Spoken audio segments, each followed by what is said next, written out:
Y mi papá llegaba a veces a reventarme las piernas, me salía sangre con la hebilla. Entonces para mí era algo traumático. Yo cuando llegaba la hora de que ya tenía que llegar mi papá, en vez de recibirlo con gusto, yo tenía miedo, temblaba.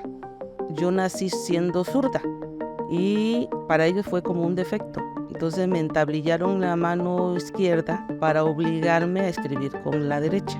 Me dice el psiquiatra en esa ocasión, me hace una evaluación y me dice: la felicito porque otra persona en su lugar ya se hubiera suicidado. Ya no era necesario que me maltrataran mis padres porque ya estaba yo más grande. Me maltrataba yo sola. Yo me menospreciaba, yo me devaluaba. Me maltrataba, era mi peor enemiga. ¿Y con qué me desquitaba? Con mi cuerpo? Ni me quería ver al espejo. Y cuando yo me veía, me agredía. Entonces hubo una persona que grabó toda esa vivencia y fue el regalo más maravilloso. Ahí me di cuenta de mi esencia. Esa soy yo. Soy feliz, soy sociable, soy buena persona, soy generosa. Me gusta convivir y fue lo máximo. ¿Te sentiste querida? Me sentí querida, empezando por mí. El amor a mí misma es lo que yo estoy trabajando todos los días.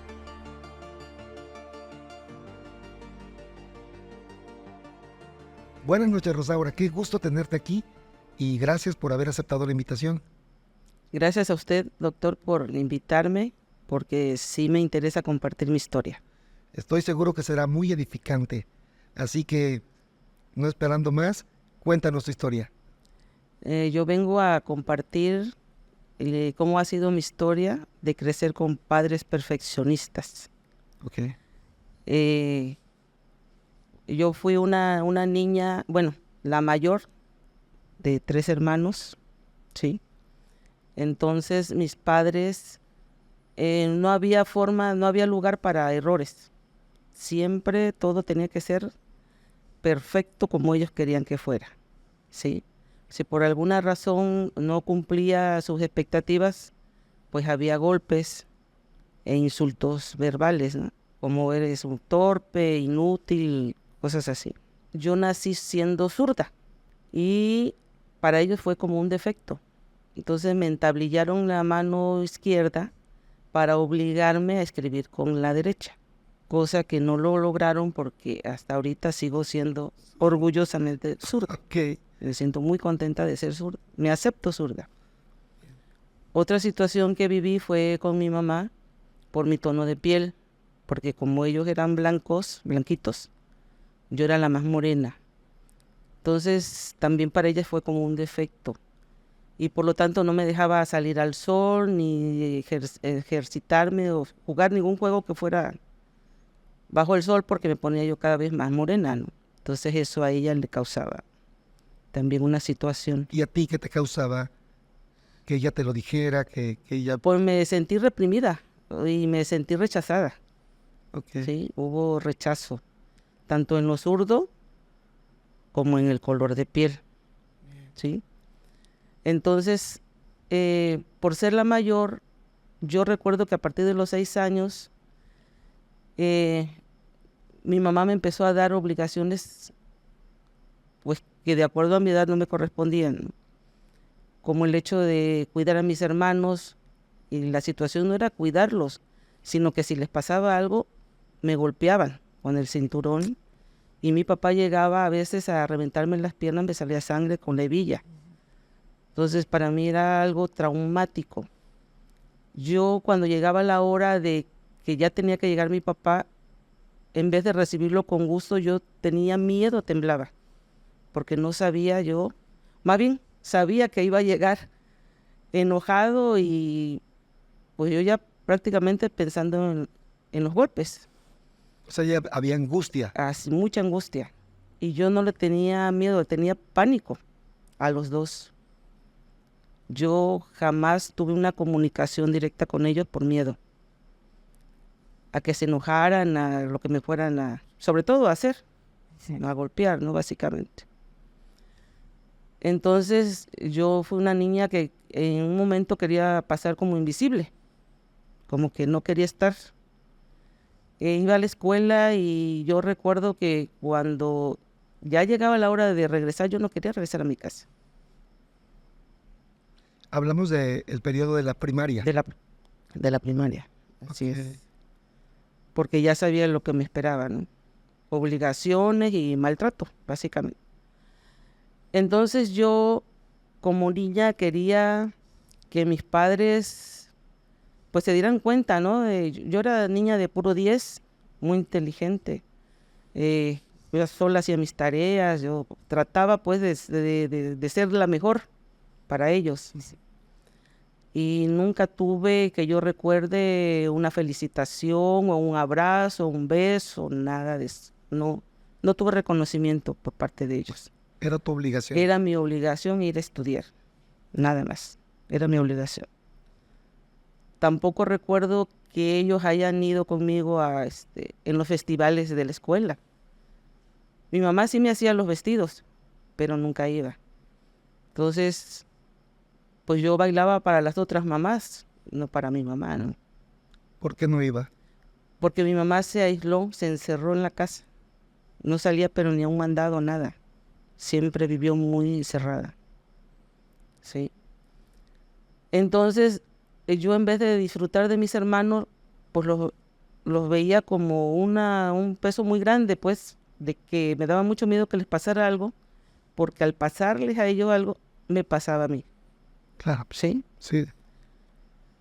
Y otra cosa que yo viví con ellos fue su hermetismo.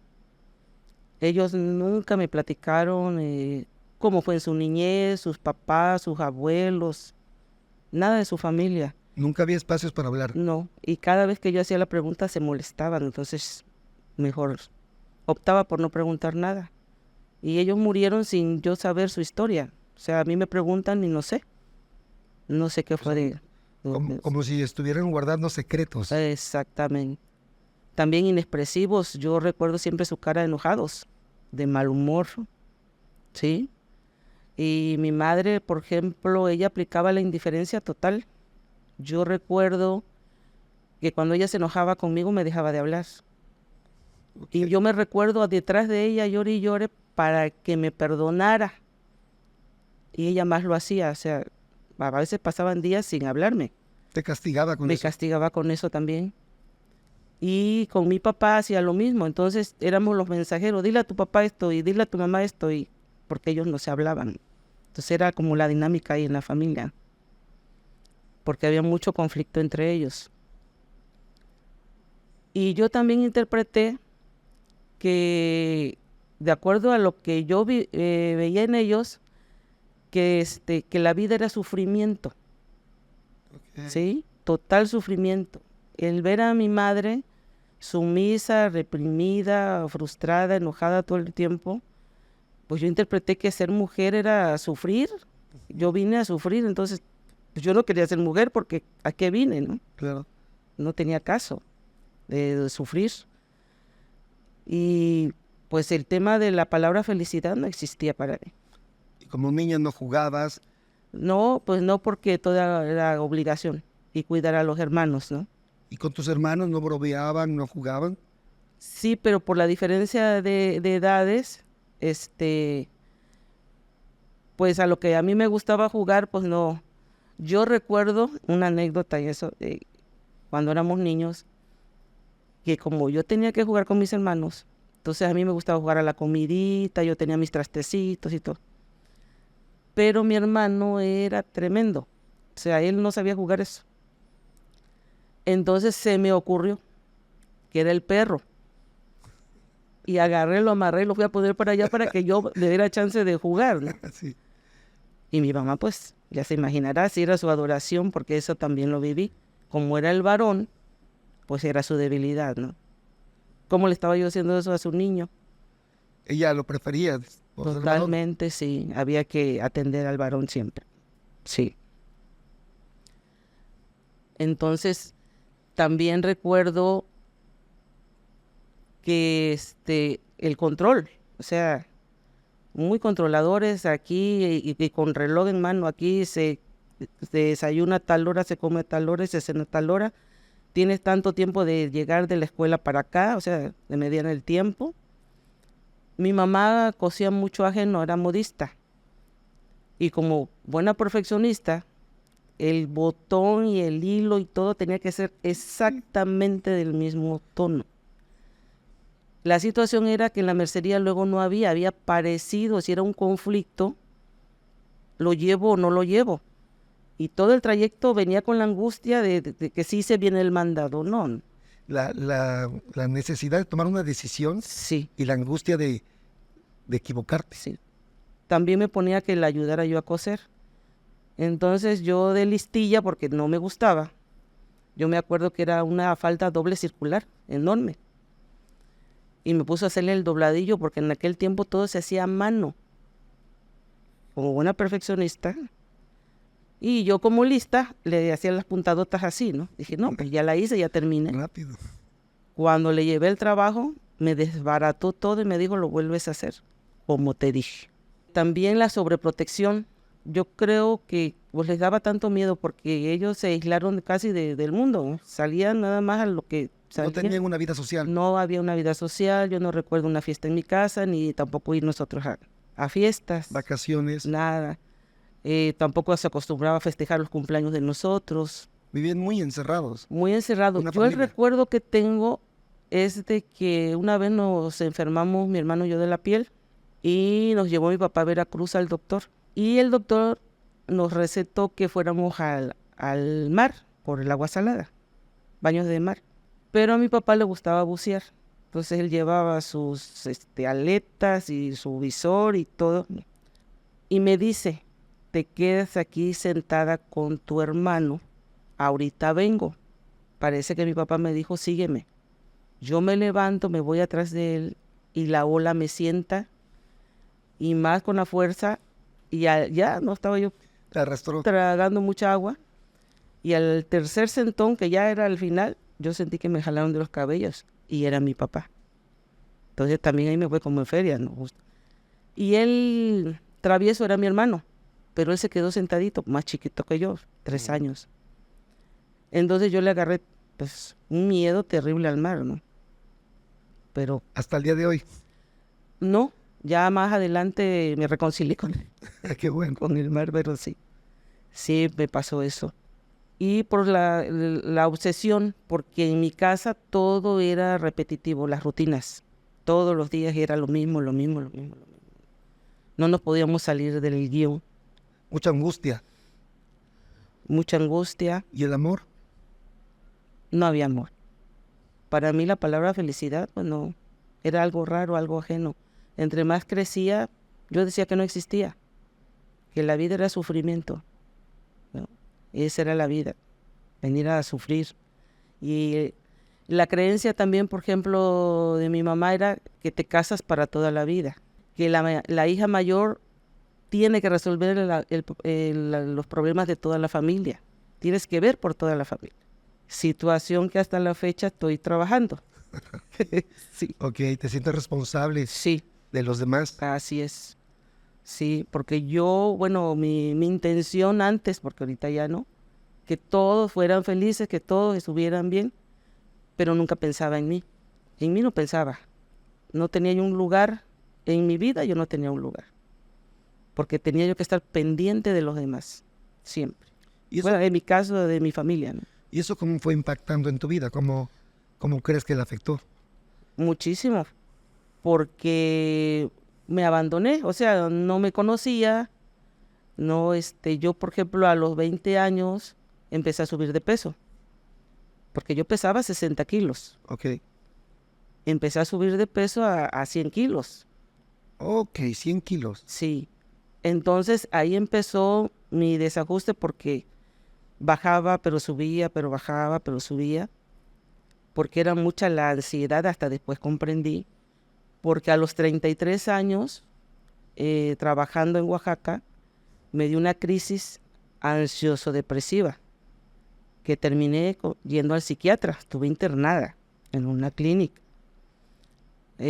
porque no me lograban controlar la depresión y la ansiedad, ¿no? Entonces me estuvieron dando antidepresivos. Al principio más leves, no me hacían nada, tuvieron que darme más fuertes para modo de controlarme, ¿no? Y en esa ocasión, siempre que a mí me pasaron cosas, yo nunca se las dije a mi mamá por no preocuparla. Entonces yo era la fuerte, yo era la valiente, yo era el roble de mi casa. Y muchas cosas que a mí me pasaron, nunca las supieron. Como esa, por ejemplo, de Oaxaca. Nunca supieron que yo estuve internada. Y a mí me cuidaron mis compañeros de la empresa donde yo trabajaba. Entonces me dice el psiquiatra en esa ocasión, me hace una evaluación y me dice, la felicito porque otra persona en su lugar ya se hubiera suicidado. ¿Sí? La felicito porque usted sola está buscando ayuda, porque así es, yo solita buscaba la puerta. Tuve mucho tiempo un sueño recurrente que era un laberinto donde yo estaba perdida y una angustia por buscar la salida. O sea, yo quería buscar la salida, yo me sentía perdida, perdida, perdida. Y era un sueño muy recurrente. Y en ese periodo, ¿pensabas alguna vez pensaste en el suicidio? Sí. Cada vez que yo que me sentía yo tan atrapada, tan desesperada, diría yo, pensaba en suicidarme. Sí tuve los pensamientos suicidas. ¿Qué te detuvo? Como algo normal. Curiosamente, a mí lo que me detuvo fue que yo fui a una escuela de monjas. Y el creer en Dios, y que yo sé que para Él eso no es lo adecuado, eso me dio la fortaleza. O sea, tu lealtad a Dios. Así es. Ni a mí, porque yo ni me conocía. Yo no tenía validez, no me valoraba. Yo misma me menospreciaba porque lo que sucedió conmigo fue tanto el maltrato que yo aprendí a maltratarme. ¿Sí? O sea, yo cuando decía que no hacía las cosas bien, ya no era necesario que me maltrataran mis padres porque ya estaba yo más grande. Me maltrataba yo sola. Yo me menospreciaba, yo me devaluaba. Me maltrataba, era mi peor enemiga. ¿Y con qué me desquitaba? Con mi cuerpo? Ni me quería ver al espejo. Y cuando yo me veía, me agredía. Así estuve mucho tiempo. Mucho tiempo. ¿Qué edad tenías más o menos ahí? Eh, Psiquiatra, todo eso que no está. 33 años. 33 años. Sí. Pero para esto yo a los 20 años yo tuve a mi hijo. Yo me casé, tuve a mi hijo. Y y pues de alguna manera a él le tocó también toda esta depresión. Porque como yo me casé para toda la vida y no funcionó, mis parejas se fue. Y para mí fue un golpe terrible. Porque ahora sí que en mi contexto no estaba que yo me iba a separar. Cuando tú te casas, estás buscando salida de casa, de tu espacio donde habías crecido. Así es. ¿Y encontraste lo que buscabas? Fue peor. Ok. Sí, porque yo quería salir de casa y entonces yo digo, no, ya va a ser otra vida, ¿no? Y después estaba enamorada también. Yo duré 3 años de novio. Fue un noviazgo enfermizo. Un noviazgo como ahora le llaman tóxico, ¿no? Sí. Celos enfermizos. Yo tenía 16 años, era para empezar a usar la zapatilla, que la pintada, que todo eso. Y pues él me lo prohibía, no quería. Entonces yo con tal de no pelear, fui renunciando a lo que yo tenía que empezar a vivir, porque ni siquiera lo había empezado. Entonces me castré de alguna manera esa parte, ¿no? De vivir mi juventud, mi adolescencia, ¿no? Eso reafirmaba la idea de que la felicidad existe. Exactamente, porque yo vine a sufrir, de acuerdo a la interpretación que yo tuve, ¿no? Claro. Pues el matrimonio es sufrimiento y abnegación, ¿no? Y un poco de sumisión, pero no tanto, porque como que yo me rebelaba con eso, no estaba yo muy de acuerdo, ¿no? Y así pasó el tiempo, duré 10 años de matrimonio tóxico también, obviamente, algo que no debí No debió ser, ¿no? Desde el noviazgo ya estaba.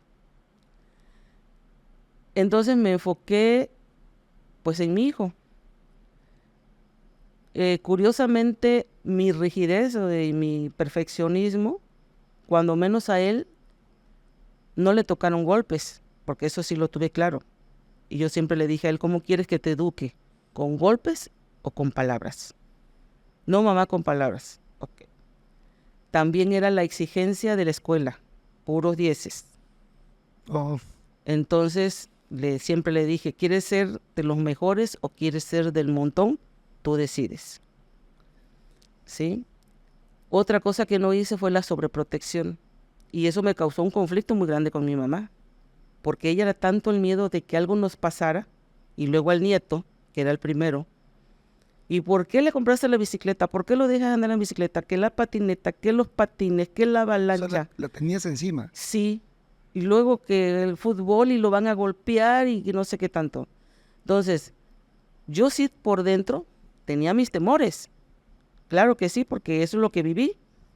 Pero sin embargo, por fuera yo lo disimulaba delante de él. Yo decía, hijo, te sientes capaz, te vas a fijar esto, te vas a fijar el otro. Y en el fútbol sí le dije, cuídate de los golpes. Porque si te dan un mal golpe o te quejas, hasta ahí llega el fútbol, ¿eh? No vuelves a jugar. Y jamás se quejó, ¿eh? Y ahí no estabas reprimiendo también Sí, sus claro que emociones. sí. Claro que sí, porque al menos nunca se quejó. No, y yo me hubiera dado cuenta también si le dieran un mal golpe, ¿no? Por ni modo que no me iba a dar cuenta. Otra cosa que también yo hice con él, yo lo apoyé en lo que él quiso estudiar, porque desde niño tuvo claro que él quería arquitectura o ingeniería civil. Le gustaba mucho dibujar. Otra cosa que heredó, mi surdez. Él es zurdo. Ok, Y tampoco tuvo problema con eso, ¿no, hijo? Pues así es la herencia. así O sea, y zurdo, ¿no? Y y sí, en la universidad presentó tanto examen para ingeniería civil como para arquitectura y estudió arquitectura. Entonces tampoco puedo decir, mi mamá no me dejó estudiar lo que yo quería. Se le apoyó hasta el último, ¿sí? Eh, Otra cosa con él, sí reconozco que por la creencia de que era varón y por lo que yo viví con mi hermano, yo fui dura con él, porque era varón. Yo honestamente le dije yo, un chamaco, papayón no quiero. Sí, así todo, o sea, le hablabas fuerte. sí, todo chiquión y así, eso sí, no. Puedes encontrar esos comportamientos en tus papás y luego en ti. Sí, sí, pero ahí fue al revés, ¿no? Porque con mi hermano fueron muy blanditos, Ok. conmigo muy dura. Entonces yo aprendí que con el varón no tiene uno que ser blandito, también tiene que ser duro, ¿no? Porque tiene que tener carácter. Y por lo tanto, pues tampoco lo abracé mucho, ni lo besé mucho. Yo sí iba a sus festivales, sí, salían bailables, pero él me reclama que dice que él tiene una fijación de que en un partido de fútbol no fui, en todos los demás sí fui, pero en ese no. Entonces él recuerda eso. Sí. También le compraba cada año su pastel de cumpleaños, aunque no fuera fiesta, yo le compraba su pastel, porque a mí me encantan los recuerdos y por lo tanto las fotos. Pero tú tenías amigos, amistades, grupos. No, Entonces, creciste con esa parte también. sí, Y él también. aislada totalmente. Él no, Ok. él sí era muy amiguero hasta la fecha. Él no tuvo ese problema, porque tampoco, o sea, como yo le daba libertad y también le decía, confío en ti, que me dices que vas a estar en tal lugar. Pero hay de ti donde sea mentira, porque entonces ahí sí va a haber problemas. Así que más vale que no me mientas y que siempre me hables con la verdad para saber dónde estás. Esa parte también. Entonces, ¿Crees que fuiste estricta con él? muy estricta ¿Cambiarías algo? y exigente. ¿Hoy cambiarías algo de eso? Abrazaría yo más a mi hijo, lo besaría. De hecho, pues todo el tiempo le digo que lo amo, pero esa parte de la niñez, pues también vio una madre depresiva, ¿no? Muy depresiva por la creencia del matrimonio para toda la vida, me afectó muchísimo, muchos años. Entonces, sí.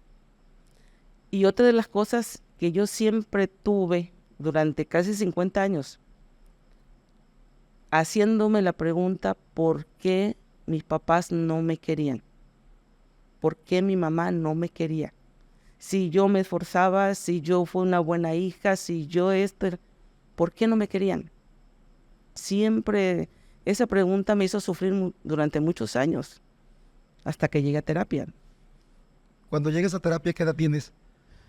Cuando llego a terapia tengo 55 años. ¿Qué? Entonces toda una vida con ese sufrimiento. Cuando lo descubrí, yo lloré muchísimo. Fue algo muy doloroso y a la vez liberador, y a la vez me dije, y sufrí tanto a lo tonto, porque entendí que mis papás me amaron a su manera, a como ellos creían. Si a ellos no los amaron, ¿cómo me iban a amar si no aprendieron? ¿Sí? Y en terapia me hizo reflexionar de que si no me hubieran querido, pues me hubieran regalado, me hubieran mandado a trabajar desde niña, no se hubieran preocupado por mi educación, no me hubieran sobreprotegido, hubieran dado como un animalito en la calle. Uh-huh. Entonces sí es cierto, mis papás sí me quisieron. No me lo supieron demostrar como yo quería que fuera. Y a la fecha esa es una situación que yo quiero que la gente me quiera como yo quisiera, pero no es así. ¿Chocas todavía con esas? Choco con eso, sí. Porque la herida del rechazo la tengo como muy arraigada. Siento el rechazo y me duele. Y como me duele, me enojo. Entonces paso a la parte de mi mamá de indiferente. No te hago caso. No peleo porque no discuto ni nada. Eso me choca. Simplemente te ignoro. Esa es la máscara. La máscara del rechazo es justamente la agresión, ¿no? Inclusive, cuando mi hijo estaba chico, yo empezaba a aplicar eso de la indiferencia. Y dije, no, sí me di cuenta. Dije, no, si yo sentía horrible, mi hijo lo va a sentir también. Eso no. Entonces lo eliminé. Pero sí lo traigo. Porque sí, cuando algo me duele, yo aplico la indiferencia. Es duro, es difícil. Es difícil. Para la gente que te rodea también. Sí. Porque no siempre todo el mundo te rechaza, ¿no? Es tu interpretación muchas veces. Y lo curioso con las personas que de momento cuando me conocen nada más así, dicen, no, esta mujer no es muy especial, Sí. ¿no? Pero ya cuando me empiezan a tratar, ellos mismos me dicen, no, yo tenía otra versión, y como luego hay comentarios, ¿no? No, que es muy estricta y muy esto, muy esto. No, pero veo que es buena persona, pues es que así es, o sea, en cuestión de trabajo sí, soy implacable. Ok. Ahí sí, ¿Como quién? ¿Como papá o como mamá? como los dos, porque papá y mamá tuve partida doble ahí. Sí. Entonces, yo en el trabajo pues no tengo ningún problema, ¿no? Porque soy muy exacta, responsable, que eso sí se los agradezco a mi mamá. El ser responsable, el ser trabajadora, el ser disciplinada, organizada, pero también me paso. Ok, encuentras una parte saludable en eso. Sí. Bien. Sí, eso sí se lo reconozco y se lo agradezco. Porque es la parte buena. Y mis valores y mis principios de ser honrado, ser honesto. Sí. Eso es de mi mamá. Me lo inculcó. ¿Pasaste tiempo con tu mamá al final? Fíjese que a pesar, lo curioso es de que en terapia me di cuenta que yo tenía mucho resentimiento con mi papá por los golpes. Entonces cuando yo fui a terapia, yo dije, no, pues voy a trabajar con mi papá. Y el problema lo tengo con él, no con mi mamá. Uh-huh. Curiosamente, En terapia me di cuenta y digo, bueno, ¿y mi papá cómo es que sabía que yo me portaba mal o que no hacía las cosas si él no estaba? Claro. Entonces mi mamá era la que aventaba la piedra y escondía la mano. Ella era la que le pasaba todas las quejas, pero ella quedaba bien. Y el que quedaba mal, pues era mi papá, ¿no? Porque tenía que hacer el trabajo sucio, ¿no? Eh, pero siempre fui una buena hija hasta el último día de su vida. Siempre estuve incondicional a mi mamá, vaya.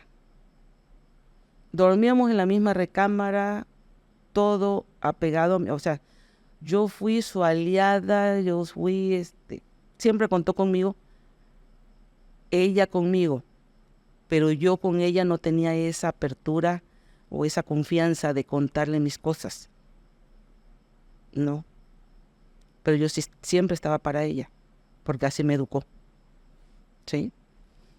Entonces, cuando ella me dice un 5 de enero, ella cumplía años el 6, me dice un 5 de enero, hija, quiero irle a comprar a sus nietas un regalito del Día de Reyes. Pero fíjate que me siento un poquito de malestar en el estómago. Le digo, mamá, pero comiste verduras.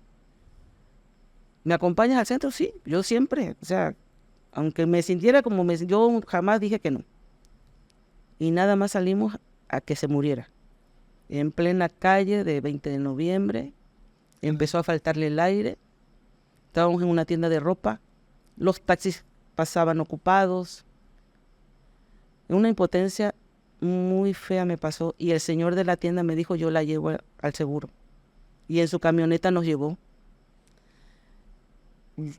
Dando la vuelta para llegar al seguro, mi mamá ahí se desvaneció. Llegando al seguro, fríamente la doctora me dijo, ya no hay nada que hacer, se dio la vuelta y ahí me deja con mi mamá. Claro. Le digo, oiga, pero ¿cómo me va a dejar aquí? Y el señor también se me quedó viendo, ¿no? Adentro de la camioneta. Ya mandaron un camillero así todo de mala gana. Pasaron a mi mamá como calidad de bulto a la camilla. Y ya una vez que entré con ella me dicen, ahora hay que hablarle a la autoridad porque pasó en la calle.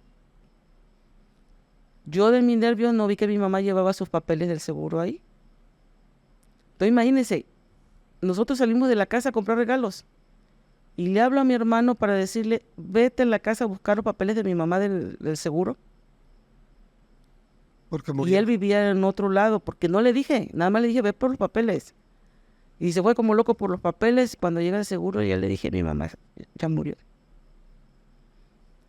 Y pero ¿cómo? O sea, pues todos en shock. Y nadie se esperaba eso. Entonces a mí me causó un trauma. De por sí yo era encerrada. Y con eso, menos quería salir a la calle. Por supuesto. Yo no quería salir a la calle para nada. A mí lo que me ayudó y lo cual agradezco infinitamente es el trabajo, donde genero mi ingreso. Porque me ayudó a salir de la casa. Si yo me hubiera quedado encerrada, ya no estuviera aquí. Pues bien, Sí. Es una cosa horrible que me pasó. en tus condiciones, ver morir a tu madre, Me causó ¿cómo? impotencia. Sí, eso quería preguntarte, ¿cómo impacta en esto de la exigencia? El no lo hice algo mal, ¿te generó culpa? Mucha Ok, porque dije, eh, ¿por qué los doctores no me ayudaron? ¿Por qué? O sea, me yo no tardé. pude hacer, ¿qué pude hacer yo? ¿No? ¿Por qué me pasó a mí? La pregunta clásica, ¿por qué me pasó a mí? ¿No? Y pasaron unos días y me dice una vecina, tranquilízate que porque los pendientes con tu mamá, a mí me molestó eso y le dije, es que yo no tengo pendientes. Me duele la ausencia de mi mamá porque éramos así, juntas. Yo me había ido a otro lugar, pero mi mamá se enfermó y todo, y me regresé para estar con ella porque yo no iba a soportar que le pasara algo y que yo no estuviera. ¿Sí? De ahí, mi papá empezó a decaer y a los 7 meses muere mi papá. Antes de eso, mi papá, pues estaba lúcido, o sea, su problema eran los huesos, pero su depresión Ya una vez que murió mi mamá, ya no se quiso sentar a la mesa, ya no quiso leer su periódico que tanto le gustaba del deporte, ya no quiso ver la tele del fútbol y todo lo que él veía de deportes. Ya se entristeció totalmente. Pero antes de eso, de que se fuera a poner más mal, porque siempre estuvo lúcido, yo me atreví a hablar con él. Y por primera vez le dije mi sentir. Todo lo que me dolió, lo que me hizo de niña, pues, porque por qué me pegó tan feo, salvajemente. Mis hermanos se molestaron por eso. ¿Por qué le estás diciendo eso a mi papá? Y no fui grosera, lógicamente no fui grosera, pero dije mi verdad. Y me contestó mi papá, yo no tengo que pedirle perdón a nadie porque yo todo lo que hice lo hice bien. Rígido. Y perfeccionista. Luego mi tía, su hermana de él, que le hablaba por teléfono, hija, que vaya el padre a ver a tu papá. Voy, busco al padre y que me lo corre. ¿Quién le dijo a usted que yo me voy a morir? Yo no tengo nada que confesar si yo todo lo hice bien. 3 veces fue el padre a ver a mi papá y nunca quiso hablar. Él era católico, pero de ir a la iglesia por la hojita, se persignaba y se regresaba. No era el que se quedara a la misa, ni nada. Esa era su forma él de interactuar con su religión. Y lo curioso de aquí es que como yo ya conocía a mi papá, no me importó su contestación porque yo ya sabía, sino que yo me liberé el haberlo hecho. Como la responsabilidad, ¿no? De hacer la parte que te tocaba. Sí, porque si hubiera sido diferente que él me hubiera dicho, hija, perdóname, ahí sí me desmayo, porque mi papá no era así, ¿no? Claro, sí. Hubiera sido diferente. Pero como ya lo conocía, no esperaba otra cosa de él. Pero sí de mí, me dio gusto el haberme atrevido a decírselo antes de que se fuera. ¿A tu mamá nunca se lo dijiste? No, ¿Qué crees que pasó ahí? no, nunca se lo dije. Bueno, hubo tiempo. Oye, pero te descubres buscando más el afecto y la aprobación de tu madre que de tu padre. Sí, Para ti lo importante es que tu mamá te aprobara, te así amara. es, mi mamá era el centro, sí, ¿Buscaste su amor hasta el final? hasta el final. Sí, O sea, todo eso que dices de estar junto con ella, apoyarla, estar para ella siempre, en el fondo era una búsqueda de sí, encontrar sí, de ese que, punto en donde te diera ese amor. sí, de que viera que yo sí era una buena hija, ¿no? Y que me aceptara y me reconociera. Ok. Esa es la palabra. Que me reconociera. Cuando empiezas a trabajar en terapia estos procesos tan complejos y dolorosos, vas descubriendo, vas aprendiendo también cuál es, digamos, la sesión más fuerte que trabajas en terapia. Híjole, fueron varias. Una fue el duelo del matrimonio. Yo recuerdo que yo iba con mis argumentos de víctima, pero total. Me hizo esto, me hizo el otro, acá, ta. Pero me dice mi terapeuta, todo lo que te pasó fue porque tú lo permitiste y más me enojé. Sí. Sí, le costó trabajo a mi terapeuta hacerme entender esa parte porque estaba yo muy enojada. Y era mi razón y como rígida, ¿no? Sí. ¿Cómo iba yo a perder el control de lo que yo decía que era mi razón y que yo tenía la razón de todo? O sea, llevabas muchos años, ¿no? Más de 20 años enojada. Sí, muchísimo, muy enojada. Yo no quería saber ni en pintura de la persona, nada, cero. Y a mi hijo también le tocó esa parte. Si va tu papá, no voy yo. O sea, esa disyuntiva de si yo estaba demasiado enojada. Hasta que trabajé el perdón, ¿Lo hiciste? ¿Perdonaste? sí. Esa parte también estuvo muy, muy emotiva, eso apenas fue en noviembre del año pasado. Sucedió, ahora sí que sin querer, ¿no? Fui a ver a mi hijo a Jalapa y coincidió con que su papá también llegó y no sabía cómo decírmelo. Y ella me dice, mamá, es que mi papá anda para acá, pero le dije que no lo puedo ver porque estás tú.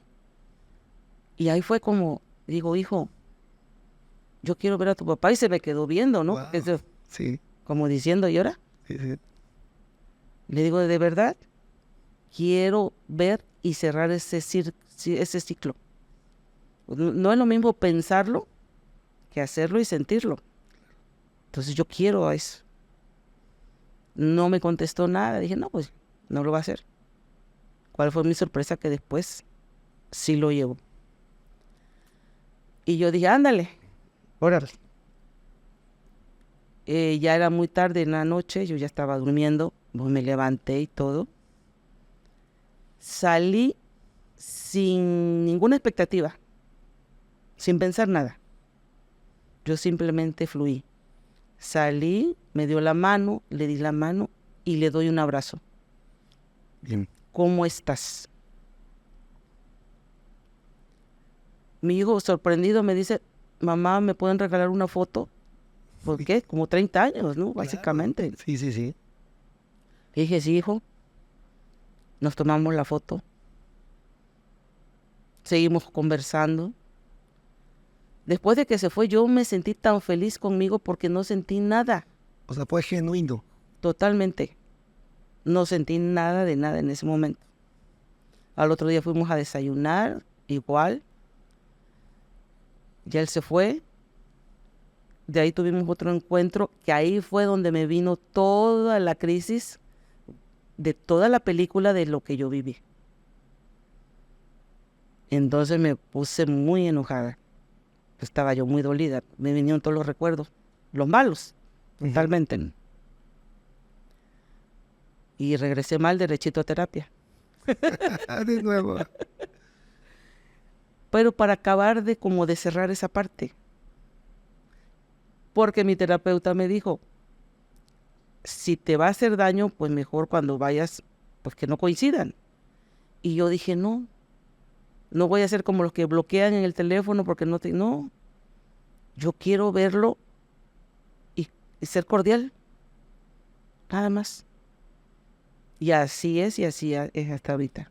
Hoy estás bien con eso ya. Así es. En paz. En mi hijo y mi hijo feliz. Convivimos, coincidimos, nos hablamos tranquilamente. ¿Cuándo empiezas a notar que a través del trabajo de terapia las cosas cambian para ti? ¿Cuándo te das cuenta que empiezas a abandonar comportamientos rígidos, autodestructivos también? Pues sí, porque una de las situaciones es de que mis pensamientos todos eran catastróficos. Cuando yo empiezo a ir a terapia, yo fui por el duelo de mi sobrino, porque yo ya llevo 5 duelos al hilo. Ah, caray. Sí. Entonces dije yo, ay, no quiero sentirme como me sentí con mi mamá, porque con mi papá fue diferente, como él fue decayendo poco a poco, de alguna manera uno se prepara. Lo de mi sobrino fue accidente, entonces también fue imprevisto. Y fue también cumpleaños. Entonces dije, no, yo no quiero volver a pasar por todo eso, me voy a terapia. Cuando yo llegué a terapia, era tanta mi necesidad de mi búsqueda, que yo dije, quiero un proceso completo, o sea, que yo quiero, aquí, de raíz, fue la palabra creo que es. Yo quiero de raíz. Ahora sí, sacar todo y ver qué está bien, qué está mal, porque yo era o sea, ese sueño recurrente que yo me sentía perdida. No tenía ni pie ni cabeza mi vida, ¿no? Entonces empezamos a trabajar paulatinamente, ¿no? Con mi mamá o con mi papá, pero resulta que el autor intelectual era mi mamá, entonces ya la cosa cambió, ya todo era con mi mamá. Nos centramos en eso. Y la verdad, haciendo un recuento, empecé a resignificar creencias, a liberarme de ellas, como el de la hermana mayor, como el del matrimonio, como Dejaste de cargar. sí, empecé a liberarme. Ok. Empecé a liberarme, el querer resolverle los problemas o las situaciones a la familia, porque esa era una carga muy grande. Porque aparte imposible. O sea, yo no puedo obligar al otro que sea feliz si no quiere, ¿no? Está en su proceso, cada quien. No, no puede ser. Y así, poco a poco, he sido un poco más flexible. Sí tengo mis episodios de rigidez, ¿no?, que me salen en automático. Y ya trato cada vez más de revisarlo como en el momento, porque también me pasaba. Le decía yo, no, es que sí, eso ya lo trabajé, pero no, ¿y por qué te duele la cabeza? ¿Y por qué la gastritis y la colitis? Algo no está bien, no está funcionando bien, ¿no? Te querías forzar a creer que lo tenías resuelto, ¿no? Exactamente, es forzarme, forzarme y forzarme. Y ahí entró la rigidez también. Claro. O sea, para todo sale, ¿no? Siempre. Pero yo le voy a decir que me siento muy feliz y muy contenta, porque por primera vez, esto también estuvo muy curioso, el 24 de septiembre es mi cumpleaños, Ujú. y el año pasado yo dije, me quiero festejar, me voy a festejar. Mi hermana no le gustan las fiestas. Dije, no, ¿por qué no? Sí. Y entonces mi sobrino me dijo, sí, tía, yo le ayudo. Y entonces dije, no, yo quiero mis globos de los 60 años y quiero esto y quiero el otro. Y mi foto, porque yo soy de foto. ¿Y qué crees? Que también quiero mariachis. Y me voy a pagar mi hora de mariachi. Ok. Aquí fue al revés totalmente, porque normalmente lo que uno hace es darle la sorpresa del cumpleaños, no al revés, ¿no? Sí, sí, sí. Yo le di la sorpresa a mi todos. familia, ¿no?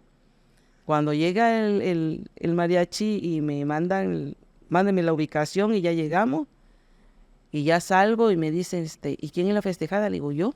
Y se encantan los mariachis y se quedaron así.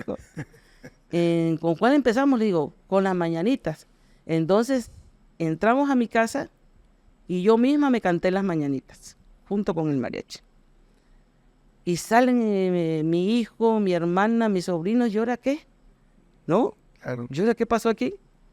Y yo cante y cante y todavía le dije al del mariachi, y quiero puras canciones alegres, ¿eh? A mí no me cante canciones tristes.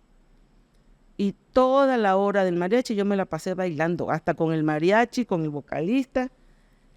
Se entusiasmó mi hermana, mi hijo, mi nieta, mi sobrina. La cosa es que hicimos una rueda y toda la hora me la pasé feliz.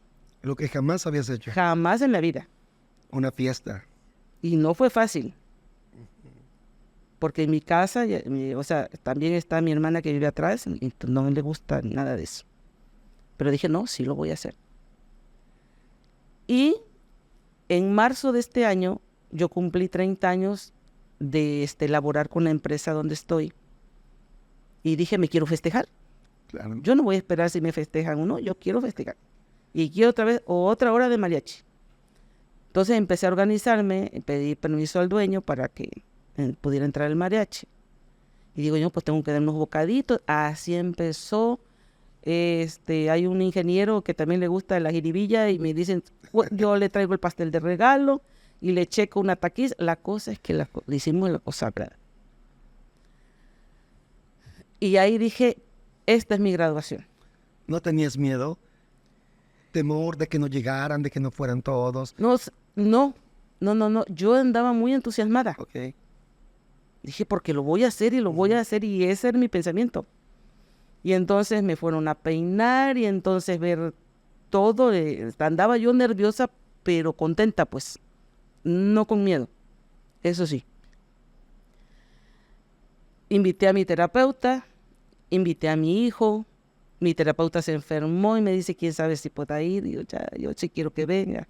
Hizo un esfuerzo, lo cual le agradezco. Y mi hijo vino especialmente de Jalapa, nada más eso. Mamá, sí llego. Hay mucho tráfico, pero ya voy. Entonces, para mí eso fue lo más maravilloso, y mis compañeros de trabajo. Y todavía vinieron del Corporativo de Veracruz a darme un reconocimiento por los 30 años, ¿no? Y mi amiga me habló muy bonito, entonces fue algo precioso para mí porque fui yo. Todavía ahí dije yo, no, pues la bailada yo creo que no, con el mariachi, ¿no? Porque estoy en la oficina y como que más formal la cosa. No, hombre, me olvidé, empecé a cantar y bailé con todos mis compañeros y con todo el mariachi. Entonces hubo una persona que grabó toda esa vivencia y fue el regalo más maravilloso para mí. Ahí me di cuenta de mi esencia. Esa soy yo. Soy feliz, soy sociable, soy buena persona, soy generosa. Me gusta convivir y fue lo máximo. ¿Te sentiste querida? Me sentí querida, empezando por mí. El amor a mí misma es lo que yo estoy trabajando todos los días. Algo extraordinario cuando todas estas personas, mucha gente se reunió y celebraron contigo. Un hermoso recuerdo para ti. Muy hermoso, maravilloso. Y que cada vez que yo me siento mal o con cierta depresión, recuerdo ese momento. Y me vuelve a encender, es como una velita que prendo cada vez que yo lo recuerdo. Siempre.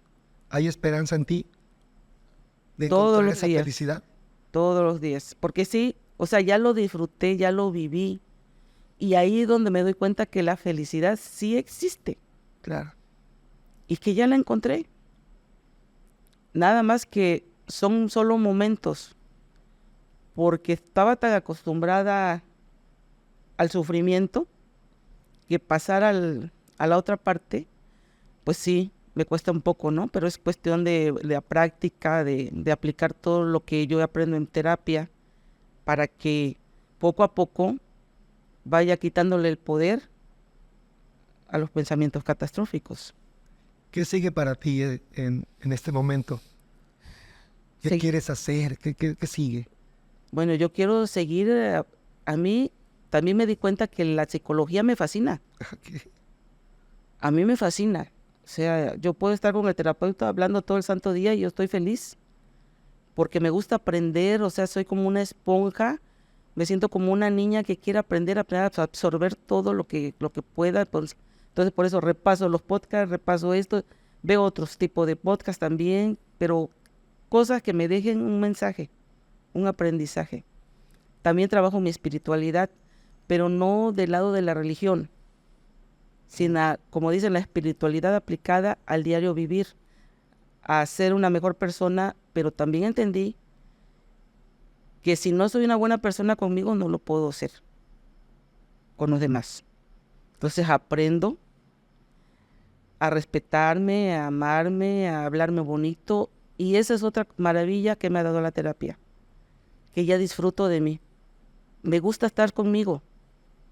Me acompaño, me río, me platico, me divierto, porque antes sí estaba yo sola, pero me distraía con la tele. Entonces, la realidad no estaba yo conmigo, estaba con la tele. Claro. Ahorita no, ahorita ya decido apagar la tele y estar conmigo. Y me platico y me río y así, o sea, digo, y me abrazo y me veo al espejo. Y son cosas maravillosas que me suceden y que la verdad digo, ay, si estoy sola mejor y si estoy acompañada pues también, pero ya no siento esa necesidad de sentirme acompañada para sentirme bien, ¿no? O sea, para no tener miedo pues de estar sola. Ahorita ya digo, ya si estoy sola y pasa algo pues está bien, o sea, ya no tengo ese miedo, también el miedo a la muerte. Okay. Por lo que pasó con mi mamá, con mi sobrino, con mi hermano. A mi hermano también le dio un infarto en la calle. Y yo también estaba yo con eso. Digo, yo no quiero que llegue septiembre porque, híjole, en mi familia se van cuando cumplen años, ¿no? Ya pasó septiembre, ya la libré, ¿no? Claro. Pero ya me quité también eso. O sea, al final, y luego me le dijeron por ahí que me voy a morir hasta los 90 años. Digo, Qué pues bárbaro. todavía Qué maravilla. Me quedan 30 años. Claro. Los cuales, lo que sí digo es que yo quiero disfrutar cada momento de mi vida, porque ya lo conocí, ya lo viví y me gustó. ¿Qué le dirías a toda la gente que nos escucha y que de alguna manera se hayan conectado o se conecten con alguna parte de tu historia? ¿Qué te gustaría decirles? Pues en mi experiencia, que si son jóvenes no esperen más tiempo. Si hay algo que no, porque uno mismo lo siente, hay algo que no cuadra, que no está en armonía contigo, que no te hace feliz, revísalo. ¿Sí? Hay opciones. Puedes empezar buscando, pues en internet ya hay muchas cosas, ¿no?, que buscar. Claro. Y si puedes, ve a terapia. O sea, ahí es donde uno empieza a aterrizar todo y a entender. Porque sí necesitamos, o sea, uno cree que nada más hay un solo camino. En terapia te abren un abanico de posibilidades, pero también depende de uno si lo quieres hacer o no, ¿no? Muy bien. O cuándo lo vas a hacer. Porque sí duele mucho. El aceptar de que la vida no es como uno dice que es o como uno quisiera, duele. Pero increíblemente, ese dolor se transforma en liberación, en quitarse cargas de encima. Qué bonito lo dijiste. En liberación. Así es. Yo te agradezco muchísimo el haber compartido con nosotros. Tu historia es fascinante porque nos da esperanza, porque cuando a veces creemos que nuestra vida no es grata, no hemos tenido el contacto con la felicidad, pues de pronto esto es un rayo de luz que nos dice, es posible, hay que trabajar, hay que hacerse responsable y hay que buscar esa puerta que nos lleve justo a donde queremos ir. Y para terminar, pues yo le diría que este también es un examen para mí. Ok, ¿por qué? Pues hablarle, estar ante una cámara, expresarme, porque yo no me expresaba, era demasiado tímida, introvertida, nada sociable. Claro. Y ahora estoy aquí y ahora. Un aplauso, chicos, para nuestra invitada. Pues gracias, Rosaura, por haber compartido. Estoy muy contento de que hayas aprobado tu examen también. Me parece que lo hiciste muy, muy bien. Y bueno, nuevamente gracias. Gracias por regalarnos esto a todos. Gracias, doctor. Muchas gracias a todos. Gracias por el tiempo y bueno, por seguirnos aquí en estos episodios que se ponen cada vez más interesantes. Y que soy fanática. Ok, muy bien. Gracias, Rosaura. Aliado de mi autoconocimiento, equilibrio y congruencia en mi vida. Hoy siento que me estoy graduando en la carrera más importante, que es el amor hacia mí mismo.